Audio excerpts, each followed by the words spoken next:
Welcome to Silver Dove Films Interview Show. I am Michael Geyer, and I am here with author Bill Myers. Thank you for joining me. That's you. Yeah. And you are an author who has written over 100 books. Yeah. That amazes me. 100 books. Me too. How'd that happen? A lot of work. And for people to actually buy them. Yeah, that's the key. They start buying the first one. That encourages you to write the second one and your publisher to publish the second one. So it's your fault. Yes, good news. Good news. They must be good. And of course, you've sold millions of books worldwide. You've won national and international awards. I don't even know, 40, 50 awards. I mean, yeah. What type of books do you write for anybody who may be under a rock who doesn't know who you are? Kids books, teen books, and grown-up books. So all audiences. Yeah, usually I try to keep the pages turning so that you're engaged and you keep reading, but they usually have some sort of Christian faith message in them. I don't want to just write entertainment. I don't want to just do a carnival ride. I want to do a carnival ride where you can get something of substance in it at the same time. Right. So writing that many books, how do you come up with the storyline or for each and every book? I mean, that's got to be difficult. I go online and I steal from everybody I can. No, I actually, and I know this sounds real churchy, but I spend about an hour a day just kind of hanging out with the Lord here. Mm-hmm. Yeah, we're in his backyard. It's beautiful. I keep a notebook, and I mean, I don't look for the ideas, they just sort of come. I'll be worshiping or reading something in Scripture and go, whoa, well that would be interesting, and then I write it down, and then eventually it turns into a book. That's amazing. So spending time with the Lord, that is the key. Well, don't hurt, yeah. Yeah, without a doubt. So what got you started writing way back when? I told the Lord I would do anything for him but write. That's always a good... And he made you a writer. Yeah. No, I was going to be a dentist. I was going to be a dentist, and I had seen 3 movies in my life. I grew up in the Washington State Mountains. Didn't get out much. I had seen Pollyanna, Pinocchio, and The Parent Trap. Mm-hmm. I had just promised the Lord, I was at 18 then, I just promised the Lord that I would say yes to whatever he asked, that I would always say yes to him. And then I went to see the 4th movie of my life, and its title was The Godfather. And all the blood and massacring and stuff, and my friends jumped up and cheered at the end when everybody's getting killed. And I walked out of that theater just telling God, he better pay attention, that there's power in the media. Yeah. And he should raise people up and get them involved. And every time I told him what he had to do, it sort of bounced back at me. So I changed my major to filmmaking. And the rest is sort of one accident after another. Mm-hmm. I started out as a film director, then started writing scripts, and then eventually, in between the script writing jobs and the film jobs, started writing books. You're still juggling everything. You are still screenwriting, which you love. Yeah. Yes. And are you directing and producing? Or is this producing? We've just started a children's film company called Ameris Kids. We have a bunch of stuff that we're gearing up to do. Most of them are based on my books just because they're there. And again, when I write for the screen even though I'm writing books. So that seemed like a natural. So that's the producing hat. Directing, not so much anymore, because as you know, directing a film is like running in front of a freight train. And I just soon let somebody else run in front of the freight. I'll yell at them as a producer, but no, it's a lot easier to be a writer and a producer than a director. So, right. So there I am. I know your book, The Wager, was turned into a feature film, and Randy Travis was one of the stars. Yeah. You were also an actor in it. Yeah, I played a homeless guy. Yeah, it's a great, holding a sign on the side of the street. What was the sign? What did it say? Something about Jesus coming back? Or what was it? No, it was, the whole movie was about the Sermon on the Mount. The devil and God have a bet. The devil says nobody can live the Sermon on the Mount, and God says, well, gee, that was kind of some of my best work. And the devil said, well, nobody can live it. And God said, anybody can live it. And the devil says, you want to bet? So they choose Randy Travis to see if he can live it. And there's God stacks the deck a little bit with this homeless angel guy that keeps popping up with Bible verses to remind him. Funny. I have to say, I really enjoyed the film. Let's take a quick look at a clip. Not now, Maggie, not like this. What is that? These are two passionate human beings, and I want them to express their passion for each other in this moment. That's not up for discussion. Oh, you're right. I'm sorry. I don't know what got into my head. Why did I think I could compete with an Oscar-nominated actor? That's irrelevant, and you know it. People in the real world make love as a means of expressing their feelings to each other. Nobody relates to your archaic moral ideology anymore. I'm sorry. All right, fine. Why don't we shoot your scene? Then we'll shoot what happens next.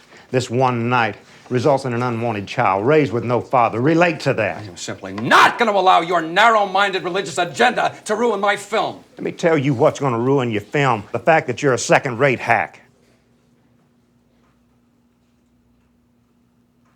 Get off my set.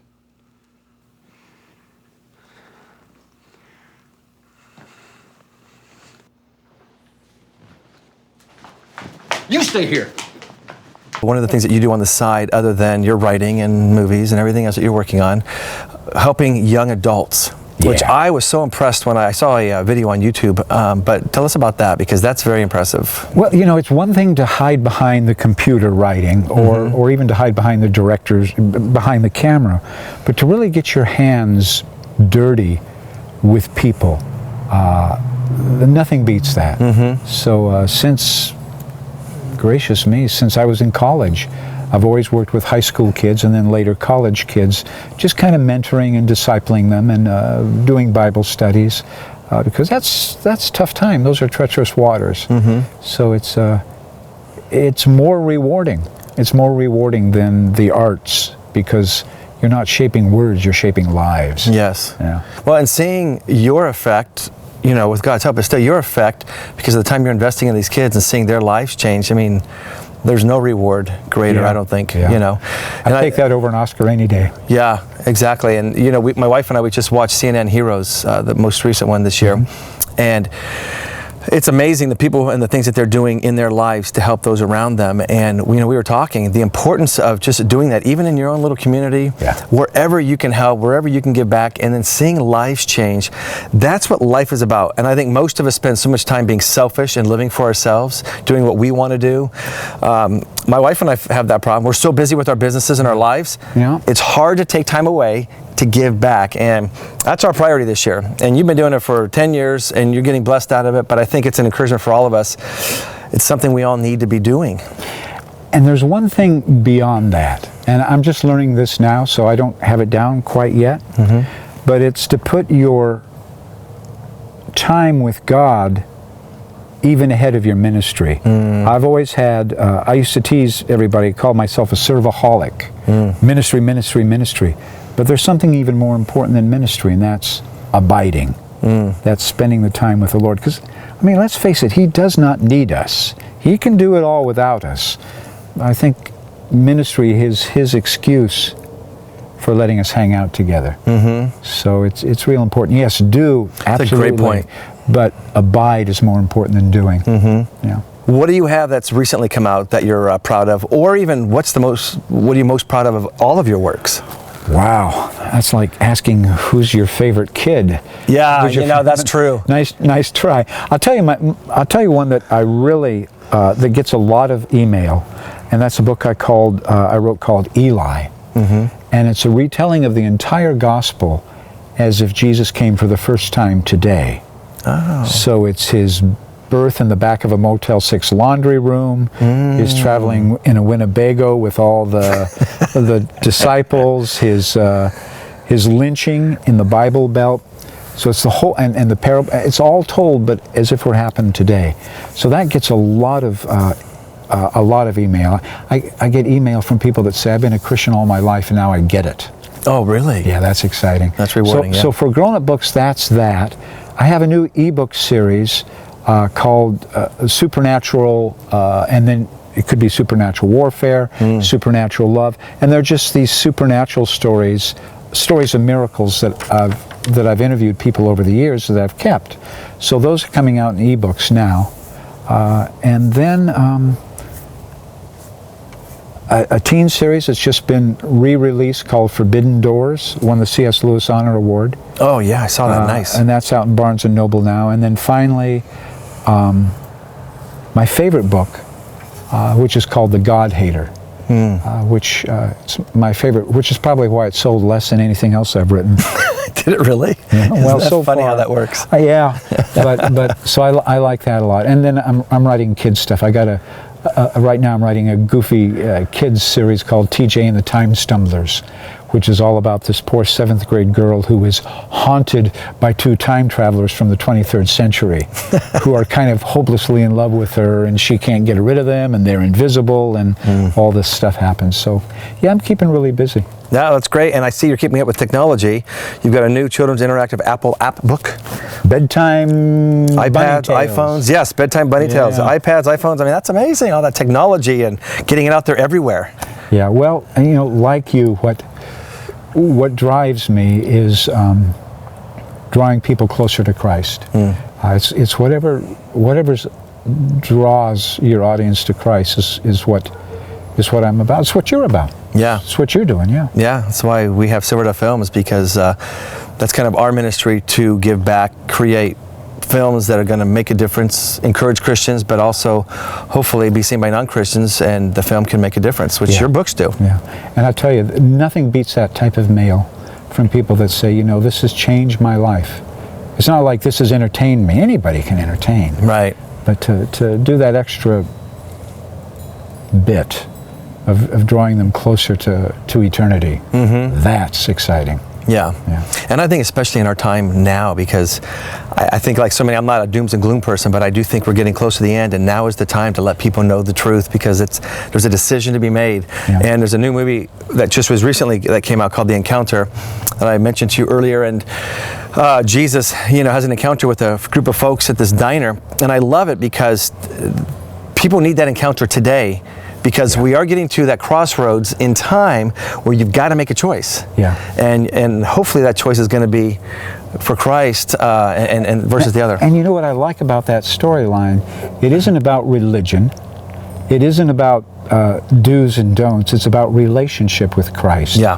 And I think it's important that we make a real clear distinction between do's and don'ts of religion and the relationship, the love, which is what he that's calls the us key. for. Yeah. Yes, it's all about the relationship. I think anybody can do do's and don'ts and be religious and not even know Christ, Yeah. and not even be saved. And so it really is that personal relationship, and the do's and don'ts as far as the fruits bear out naturally because of your relationship, not the other way around. I've got a bunch of fruit trees in the back, and I've never heard them screaming and groaning trying to bear fruit. They just do it naturally, right? And that's how it is when we're connected, as those branches are connected to Christ, the fruit comes. Yeah. And sometimes we try to get the cart before the horse and turn it into a bunch of do's and don'ts, and Christ says, well, we'll get there, but how about if you just hang out with me for a while? Yeah. And let me do the work. Yeah. Yeah. Love it. What have you not accomplished that you want to accomplish? I really want to, in these last years, or this next season of my life, put all of our focus on doing children's films and TV projects that aren't heavy-handed preaching, but just season the stories with the presence of God. So that's what we're putting all of our emphasis right now behind this new company called Ameris Kids, and I think that's what I want to go out with. I want to spend the next couple decades, or 4 or 5, doing projects that reach children. Yeah. Well, that's great. Well, thank you for taking the time. Oh, thanks for having me. Love what you're doing. Oh, love your thanks. books. Love everything about your ministry and life, and Well, giving back to the kids. I'm looking forward to seeing what you're going to do, because I'm pretty excited about that. Yeah, I am too. So we'll see. It's all up to God. Yes, sir. I hear that. See what doors he opens and closes, But for more interviews like this, make sure you go to our website if you're not already there and opt in for our email database so that we can email you every time we have other interviews. We're going to be interviewing lots of actors and producers and people in the Christian film industry. You're going to love it, so make sure you opt in, and we'll let you know every time we have a new one to release. But thanks for watching. We appreciate it. See ya.